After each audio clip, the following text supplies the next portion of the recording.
Ako sa nehanbiť rozprávať na kameru a ako celkovo pôsobiť sebavedomejšie na kamere, to ťa naučím v tomto videu. Všetko to začína nejakým nastavením tu v hlave. Ja si pamätám 5 rokov dozadu, kedy vyšiel Eminemov album Kamikaze. Možno ho poznáš, Eminem, môj najobľúbenejší umelec všetkých čias. Ja som ráno vstal, dal som si sluchadla a ku kavičke som si vypočul celý ten album. No a po ceste do školy som stretol kamoša a ja som bol celý nahypovaný z toho, tak som mu hneď povedal, že toto musíš počuť. A on taký, že čo musím počuť? Ukázal som mu, že počúvam Eminema a on povedal, ja Eminema, nikdy by som si nepustil Eminema, vôbec sa mi nepáči, Eminem nevie rapovať. A ja som iba stichol, toto keď povedal, v momente som si chcel toho Eminema obraniť, začal som mu rozprávať, jak to môžeš povedať, veď to je najpredávanejší umelec. Až odstupom času som si uvedomil, že každý máme v živote svoje bubliny. V mojej bubline je Eminem najlepší. V bubline môjho kamoša on Eminema neznáša, ale naopak miluje metal. Ja si neviem predstaviť počúvať metal. To ti tým chcem povedať, že pochopil som, že keď najpredávanejší umelec môže mať hejterov,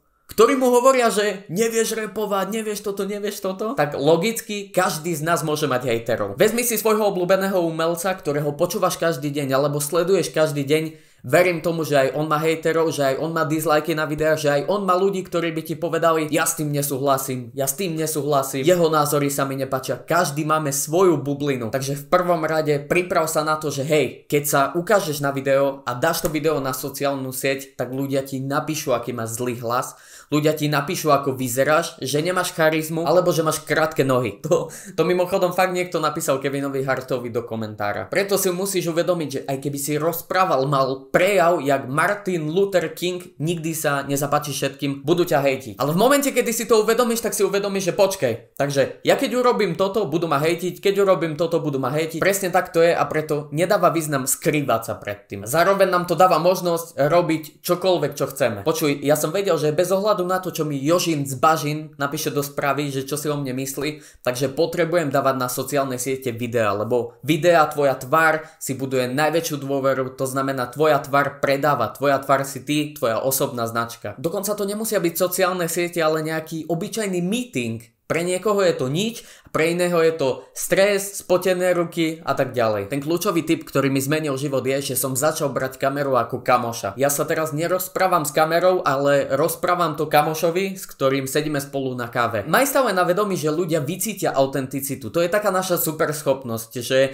keď je niekto na kamere falošný, tak ľudia to vycítia. A keď je niekto autentický, tak ľudia si automaticky vybudujú lepší vzťah s tým človekom a veria mu viacej. Takže na budúce, keď budeš rozprávať do kamery, predstav si, že to je tvoj kamoš, v ktorým sedíte na káve a hovoríš mu, že počúvaj, naučím ťa toto, naučím ťa tamto a tak ďalej. Druhý tip je teda, že nesná sa byť perfektný. Keď si niekto o sebe myslí veľa, že aký je perfektný, tak mu radím pridať jedno video na TikTok, ktoré mu vystrelí. Tí ľudia si na tebe nájdu chybu. Aj keď ju nemáš, oni si ju vymyslia, vytvoria a budú ju stále používať proti tebe. Tretí tip, ktorý mi zmenil život pri natáčaní videí je, že si bohom svojho videa. Čo to znamená? Že dokedy ty máš to video v mobile alebo v kamere, tak nikto iný ho nevidí. Všetko to zakoktávanie, všetko to alebo neviem, čítanie scenára, alebo že rozmýšľaš nad tým, ako im to poviem stručnejšie, všetko to je vata, ktorú vystrihneš v strihacom programe. Takže ja teraz nemám žiadny stres, keď sa zakokcem. No a zakokcem sa,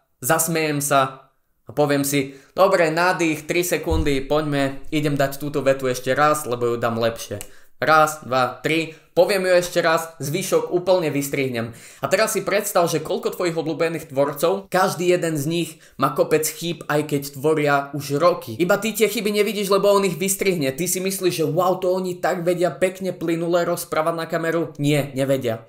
Oni majú napísaný scenár, ktorého sa držia a zvyšok vystrihnú. Štvrtý tip, ktorý som si zobral už na začiatku od mega skúsených tvorcov je ten, rozdiel medzi nesebavedomým a sebavedomým človekom je reč tela. Ja som si všimol u skúsených tvorcov, že oni viacej hýbu rukami ako niekto, kto ešte len začína. Naštudoval som o komunikácii fakt veľa kníh a niečo na tom bude. Je to taká ako keby otvorenosť tomu divákovi, keď ukazuješ ruky, ako keby som stal takto a rozprával s tebou takto znudene. Piatý tip, ktorý som robil na začiatku je, že som prestal kamošom písať správy, ale začal som im posielať hlasovky. Dôvod je jednoduchý, ja som nenávidel svoj hlas. Ja keď som seba počul, To bol taký cringe, ja som sa iba krčil, že ty kokso, už seba nikdy nechcem počuť a už nikdy sa nepostavím pred kamerou. No ale opäť, keď počúvaš svoj hlas ďalej a ďalej, tak nielen, že si zvykneš na svoj hlas, ale dokonca aj nájdeš nejaké chyby v svojom hlase. Dajme tomu, niekedy som mega kričal, niekedy som bol ticho a takým spôsobom som to dokázal vylepšiť do podoby, ktorá sa mne osobne páči a viem si predstaviť, že by som si svoj podcast pustil a bol by som v pohode. A takisto ako tie hlasovky vlastne môžeš posielať videá tým kamošom. To znamená, neodpovieš mu textom, ale zapneš video,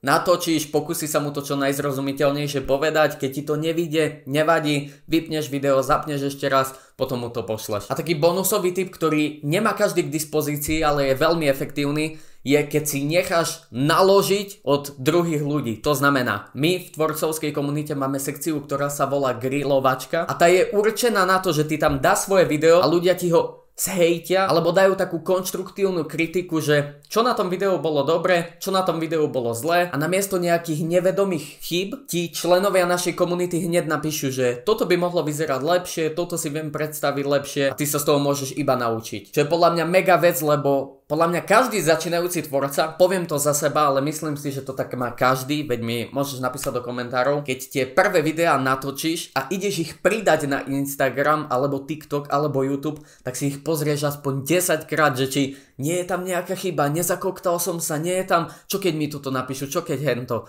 No a keď máš tú komunitu, tak ty tam dáš svoj príspevok ešte predtým, ako ho pridáš na tú platformu. Uistíš sa, pozrú si to ľudia, dajú ti vedieť, vezmeš to video a uploadneš ho, žiadny stres. Keby som ti pred koncom videa mal dať ešte jeden posledný tip, tak je to opakovania. Nie je nič lepšie ako natáčať aj vtedy, keď nechceš natáčať, aj vtedy, keď sa ti nepáči tvoj hlas, aj vtedy, keď sa ti nepáči tvoje vystupovanie pred kamerou. Ja dúfam, že si z tohto videa vezmeš aspoň jednu vec. Vidíme sa pri ďalšom videu. Čau.